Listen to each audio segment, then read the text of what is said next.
کہ جی یہ مجھے بڑا خوفناک معلوم ہو رہا ہے. میں عرض یہ کر دوں کہ یہ کیس جب ڈیسائیڈ ہوگا، اور مارک مائی ورڈز، جب یہ ڈیسائیڈ ہوگا تو یہ کیس میں اس جج صاحب کے کیریئر کا بھی فیصلہ ہوگا. آپ کو یہ برداشت اب پیدا کرنی پڑے گی، اس لیے کہ چیزیں چینج ہو رہی ہیں، بدل رہی ہیں. یہ ضروری نہیں ہے کہ آپ عدالتوں کے اوپر چڑھائی کریں، آپ کو کوئی نہ پوچھے. وکلا نے کیا کیا تھا جوڈیشل کمیشن میں، آپ کو تو یاد نہیں ہوگا. سپریم کورٹ میں کیا کیا تھا، نہ وہ یاد ہوگا آپ کو. اسلام آباد ہائی کورٹ میں کیا کیا تھا، نہ وہ یاد ہوگا آپ کو. لاہور ہائی کورٹ میں آپ نے کیا کیا تھا، وہ بھی آپ کو یاد نہیں ہے. جی سلیم بخاری صاحب. بہت شکریہ آپ کا نسیم، آپ نے یاد کیا اپنے پروگرام میں. دیکھیں گزارش یہ ہے کہ یہ سزا جو ہے یہ کسی کے لیے بھی اچنبے کا باعث تو نہیں ہے بالکل بھی، اس لیے کہ اس کا یہ کچھ ایسے کیسز ہیں، تفصیل تو بہت لمبی ہے، 150 ہیں، 180 ہیں، 200 ہیں، لیکن ان میں سے 3-4 کیسز ایسے ہیں جن کو آپ اوپن اینڈ شٹ کیسز کہہ سکتے ہیں، یا یہ کہہ سکتے ہیں کہ ان میں فیصلے کی تلوار بہرحال خان صاحب کی گردن پہ لٹک رہی تھی. وہ چاہے فورن فنڈنگ کا معاملہ ہے، وہ چاہے ٹیرن خان کے کیس کا مسئلہ ہے، توشہ خانہ ہے، اور اب ابو ایوری تھنگ دس 9 مئی کے جو نئے کیسز رجسٹر ہوئے ہیں، یہ بہت خوفناک نوعیت کے کیسز ہیں. اور ان میں مجھے یہ کہتے ہوئے بڑی ذہنی ہمت پیدا کرنی پڑ رہی ہے کہ ان میں کسی نہ کسی طریقے سے کوئی نہ کوئی سزا تو ہوگی. اب آپ جو ہمارے سامنے کیس ہے جس میں آج ان کو سزا ہوئی ہے 3 سال کی، یہ توشہ خانہ کا کیس ہے. توشہ خانے کے حوالے سے یعنی کیس میں جان تھی یا نہیں تھی، لیکن جس طریقے سے اس میں تاخیر کی گئی، جس طریقے سے بیک اینڈ فورتھ سٹیٹمنٹس جو ہیں وہ تبدیل کیے گئے. پہلے کہا کہ میں نے کوئی تحفے بیچے نہیں ہیں، پھر کہا میں نے کوئی لیے نہیں ہیں، پھر کہا میرے اے ڈی سی نے بیچ دیے ہیں، پھر بے پناہ دفعہ آپ آگے پیچھے گئے ہیں.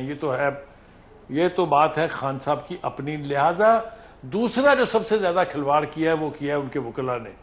اگر آپ اسی پچھلے 2 دن کی پیشیز کو لے لیں تو اتنے پرووکیٹو ایٹیٹیوڈ تھا وہ جو نیازی صاحب وکیل ہیں ان کا بھی، خود خواجہ حارث صاحب کا بھی، یہ سینئر وکیل ہیں، ان لوگوں کو بیہیو کرنا چاہیے. کسی نے کہا باہر بندے کھڑے ہوئے ہیں، کسی نے کہا میں آپ سے بدلہ لوں گا. انہوں نے بھی خرابی پیدا کی ہے. تو بہت ساری ریزنز ہیں اس کی. وہ کہتے ہیں کہ دیر آیا درست ہے، تو کہنا شاید مناسب نہیں ہوگا اس سلسلے میں، لیکن اب یہ ہے کہ جس قسم کا فیصلہ لکھا گیا ہے اس کو اگر آپ اپیل میں بھی لے کے جائیں گے تو اس کی بے پناہ ایسی ورڈنگ ہے جس کو ایک ایک کر کے انڈو کرنا بہت مشکل ہو جائے گا. اور یہ جو خیال ہے یہ کہ اس کے بعد وہ اس کو چیلنج کریں گے اسلام آباد ہائی کورٹ میں اور پھر سپریم کورٹ میں. اگر اس معاملے میں تھوڑی سی تاخیر ہو جاتی ہے، اور جو کہ ہوگی یقینی طور پہ، یہ فیصلہ ایک دن میں نہ اسلام آباد ہائی کورٹ کر سکے گی نہ سپریم کورٹ کر سکے گی، تو پھر ایک اور یعنی بڑی ڈیولپمنٹ ہونے والی ہے. وہ یہ کہ وہ جہاں سے ان کو ریلیف کی امید ہوتی تھی وہ شاید ریٹائر ہو کے گھر چلے جائیں گے، اور عدلیہ کی ٹاپ لیڈرشپ میں کچھ نہ کچھ ری ایڈجسٹمنٹس ہوں گی. تو اس سے بھی صورتحال جو ہے اس کی گمبھیریت کا اندازہ لگانا مشکل کام نہیں ہے. تو آل ان آل ڈیفیکلٹ سچویشن آپ کہہ رہے ہیں بخاری صاحب. جی شیر افضل صاحب. جی میں بخاری صاحب نے جو باتیں کی ہیں سراسر حقائق کے منافی کی ہیں. پہلے تو انہوں نے وکلاء کے حوالے سے بات کی کہ وکلاء نے بڑا نیگیٹو کردار ادا کیا. گزارش یہ ہے کہ اس پیشے سے وابستہ ہوئے دہائیاں گزر گئی ہے. زندگی میں ایسے ٹرائل نہیں دیکھے کسی بھی وکیل نے. پاکستان میں کسی عدالت میں آج تک تاریخ میں اس طرح ٹرائل نہیں ہو گزرے ہیں، اور نہ کبھی وکلاء کو اس طرح عدالتی رویے سے اتنی تکلیف اور رنج ہوئی ہے. روزانہ پیشیوں کے دوران تلخیاں.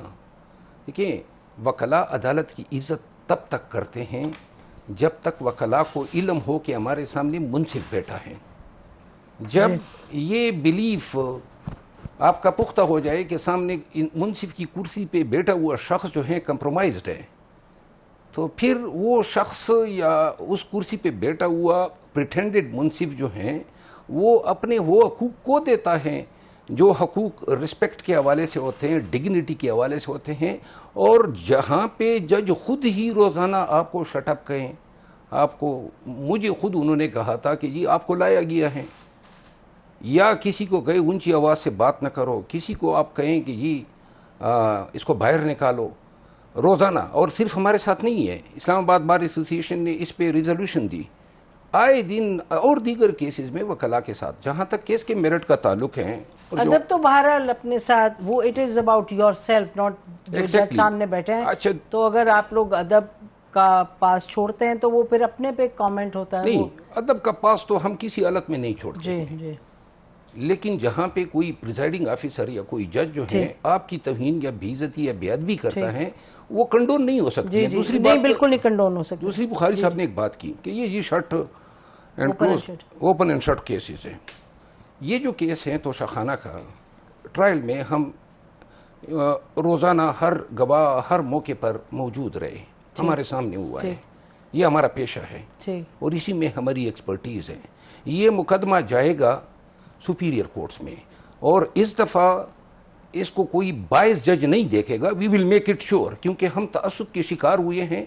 ہم نے بہتری کوشش کی, پوری دنیا کو پتہ ہے اور پورے پاکستان کو علم ہے کہ ہم چاہتے تھے کہ کوئی ان بائس جج, اور یہ بنیادی حق ہے پاکستان نہیں دنیا میں ہر شخص کا کہ اس کا فیصلہ کرنے والا ٹریبیونل یا عدالت کا جو جج ہیں وہ منصف ہو, وہ امپارشل ہو.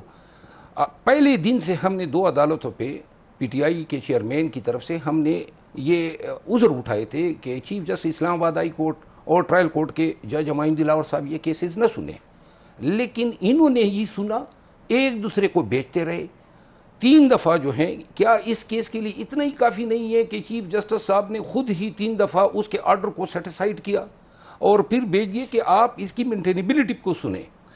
تیسری بات جو انہوں نے کی بخاری صاحب نے کہ جی یہ مجھے بڑا خوفناک معلوم ہو رہا ہے, میں عرض یہ کر دوں کہ یہ کیس جب ڈیسائیڈ ہوگا, اور مارک مائی ورڈز, جب یہ ڈیسائیڈ ہوگا تو یہ کیس میں اس جج صاحب کے کیریئر کا بھی فیصلہ ہوگا, کیونکہ he is committed judicial misconduct while holding these trials. جب اس نے یہ ٹرائل پریزائڈ کیے, فیصلہ لکھا آخر دن تک. جی ایو میڈ یور پوائنٹ. اگر آپ اجازت دیں تو میں متی کے پاس جاؤں, لیکن میرا خیال ہے کہ بخاری صاحب correct me if I am wrong, میرا خیال ہے آپ نے خوفناک کی بات کی تھی مئی 9 کے حوالے سے, اس کیس پہ تو آپ نے خوفناک نہیں کہا تھا. جی بالکل آپ نے صحیح سمجھا. اصل میں تھوڑا سا جذباتی ہو گئے میرے دوست جو ہیں, میں نے نہ ہی تو ان کی ذات کے بارے میں کوئی کامنٹ کیا تھا اور نہ ہی میں اس طرح کا کامنٹ کرنے کا کبھی سوچ سکتا ہوں. میں خود بھی لا گریجویٹ ہوں. گزارش یہ ہے کہ جو بات میں نے کہی تھی وہ میں ابھی بھی کہتا ہوں, بالکل اس میں کوئی شبہ نہیں ہے کہ اس طرح کی سماعت کبھی ہوئی نہیں, نہ آپ اس قسم کی سماعت کے عادی ہیں. آپ کی اس عدلیہ میں جتنے کیسز آج تک چلے ہیں ان کے اوپر کیا کہا جا رہا ہے وہ اس کے بارے میں اس وقت تفصیل میں جانا نہیں چاہتا ہوں, کیونکہ میرے ساتھی پھر اور زیادہ پرووک ہوں گے اس کے اوپر. آپ عادی نہیں ہیں صحیح فیصلے سننے کے. آپ کو یہ برداشت اب پیدا کرنی پڑے گی, اس لیے کہ چیزیں چینج ہو رہی ہیں, بدل رہی ہیں. یہ ضروری نہیں ہے کہ آپ عدالتوں کے اوپر چڑھائی کریں, آپ کو کوئی نہ پوچھے. وکلا نے کیا کیا تھا جوڈیشل کمیشن میں آپ کو تو یاد نہیں ہوگا, سپریم کورٹ میں کیا کیا تھا نہ وہ یاد ہوگا آپ کو, اسلام آباد ہائی کورٹ میں کیا کیا تھا نہ وہ یاد ہوگا آپ کو, لاہور ہائی کورٹ میں آپ نے کیا کیا تھا وہ بھی آپ کو یاد نہیں ہے.